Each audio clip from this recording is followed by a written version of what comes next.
Magandang araw mga kaibigan. Bigyan natin ng reaction, opinion itong post ang balita ngayon. Title, Congratulations and thank you, Mary Grace Piatos. Ito ang mariing pagbati ni retired Major General Romeo V. Puquis kaugnay ng matagumpay na operasyon ng militar sa Tubuso, Negros Occidental kung saan nasawi ang 19 katao na hinihinalaang miyembro ng New People's Army. Sa kanyang pahayag, pinasalamatan at kinilala ni Puquis ang confidential na individual na tinukoy niyang si Mary Grace Piatos na umano'y nagbigay ng impormasyon kaugnay ng operasyon. Congratulations at thank you, Mary Grace Piatos. Ganun lang. Napakasimple. Ayon pa sa retiradong general, ang naturang impormasyon ay maaaring magdulot ng seryosong panganib sa nasabing source. Sabi niya, sa impormasyon na ibinigay mo, addressing Mary Grace Piatos, tiyak, hindi titigil ang mga dating kasamahan mo sa kilusan na makilala ka para mapanagot ka sa pagkamatay ng 19 na kasama nila sa Tuboso. Matatanda nang naganap ang operasyon noong April 19 sa barangay Salamangka, Tuboso, kung saan nakasagupa ang 79th Infantry Battalion ng Philippine Army, ang isang armadong grupo. Ayon sa militar, ay engkwentro ay tumagal ng ilang oras at nagresulta ng pagkasawi ng 19 na hinihinalaang rebelde habang may isang sundalo ang nasugatan.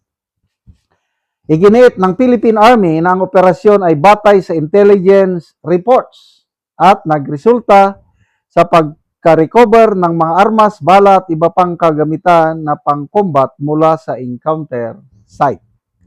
Ang pahayag ni Puquis ay naglalabas ng isang mahalagang aspeto sa ganitong mga operasyon, ang papel ng intelligence at ang panganib ng kinakaharap ng mga source o informant.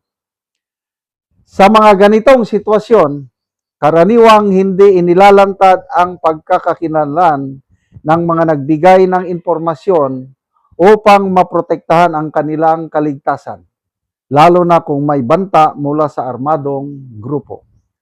Habang nagpapatuloy ang diskusyon hinggil sa legitimasyon ng operasyon at sa panawagan na investigasyon mula sa ilang sektor, nananatiling sentro rin ng usapin ang seguridad, hindi lamang ng mga sundalo, kundi pati ang mga sibilyang nagbibigay ng impormasyon sa autoridad.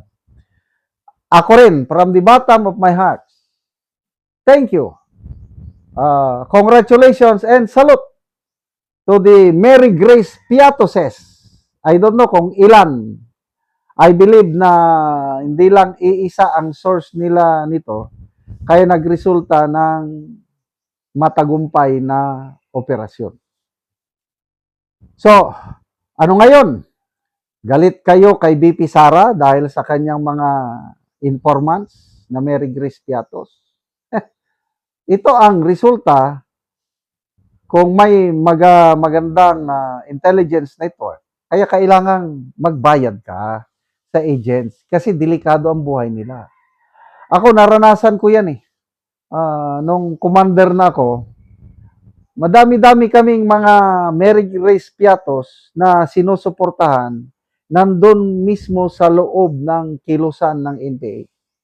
Ang isa sa kanila, ang ganda ng pagka-plastar, dahil radyoman siya ng Northern Mindanao Regional Party Committee. Siya ang radyoman. Mary Grace Piatos namin yun. So dahil nasa regional headquarters siya, alam niya ang galaw ng mga nasa baba, yung mga operating elements ng NPA sa lugar. Kaya once nga nagbigay na yan ng info, example lang, sabi ni Mary Grace Piatos, Sir, bantayan nyo ang bayan na ito dahil aatakihin ng mga kasama namin. Oh, to be specific, Bayugan City in Agusan del Sur. That was 2005. So, napaka reliable. Once na nagbigay ng info, halos lahat A1. So, ang ginawa namin, ang intelligence officer ko, pinuntahan niya ang police station. Naniwala naman sila dahil magandang relasyon namin.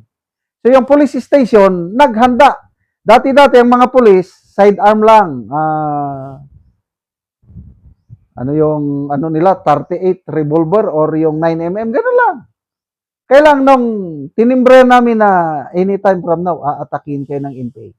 Oh, nagdala na ng Armalite, nakadala na ng bandoler. So, nung araw na umatake yung NPA, dalawang van sila, biglang huminto sa harap ng police station. Pag-open nila sa pintuan ng dalawang van, akala nila masusurprise nila ang police. Yung police on duty, nandun yung Armalite niya sa lamesa niya. Kaya nung huminto yung dalawang van, sabi niya, ito na. Kuha sa kanyang Armalite, ready na siya. Kaya nung inopen yung dalawa, ang pulis ang unang bumirada. Kaya ang daming nasawi na mga NPA na umatake sa Bayog. Iyon ang mga specific examples ng mga Mary Grace Piatos information. Kaya napaka-importante po ang mga Mary Grace Piatos na bagay na sa amin noon, pinoproteksyonan namin, hindi, pinapapirma namin sila ng, kasi may clearing document sa intelligence fund. Kaya lang, hindi tunay nilang pangalan. That's the nature of intelligence operations. Itong mga kongresista, kung sino-sino dyan na wala naman silang experience yan paggamit ng confidential funds. Kung ano, sige, sana mag-trial na tayo sa korte, sa impeachment court para masagot na ng todo ni BP Sara, mga tauhan niya sa kanyang security group, paano nila ginamit ang confidential funds. Salamat mga kaibigan sa inyong pagsubaybay sa channel na ito. Nakakatulong kayo ng malaki sa tribong Talandig ng Bukidnon dahil ang sweldo natin sa channel na ito is pantulong po sa tribo. Namimigay tayo ng mga libreng yero at pako para makapagpatayo sila ng mas maayos na tirahan. Panoorin nyo ang video na ito. Araw na anak ko diri sa balay sa among natabangan og yero. So mauna ni ang itsura sa iyang atop sa iyang balay nga yero.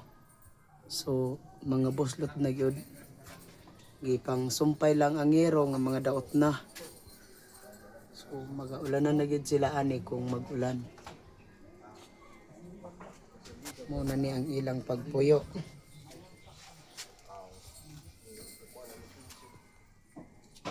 So inani lang gid in town.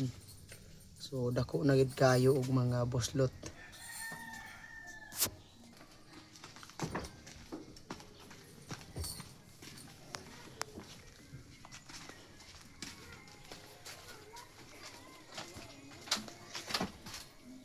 So makaatop na gid sila karon. So mo na ni ang ilang gipatukod ay ilang atopan sa yero nga gihatag karon. So ang anak lang ni Uncle ang nagasaka sa pag-atop kay si Uncle usa siya ka disable. Di siya kakaya sa pagsaka.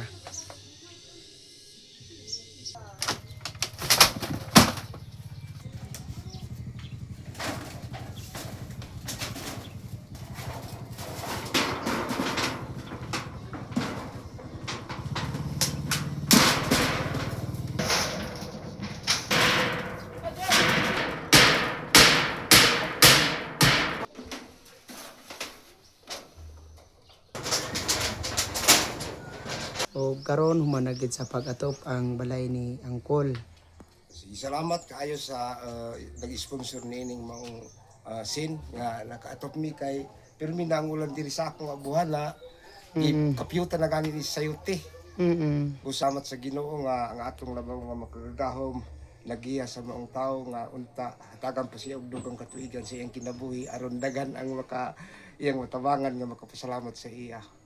So ikaw Col, so di na ka kayo katrabaho Col. Di na kayo ko kay usa ko ka disable. Disable, so di na ka kayo makakuan. Gusto na ko kayo kong pasalamat sa So pila na day katuig ang imong balay Col nga kanang inaana lang itsura nga mag-antos mo sa ulan. mga kapina sa hapit na mag-20. Hapit na mag-20. Oo. So salamat kayo Col. Oo.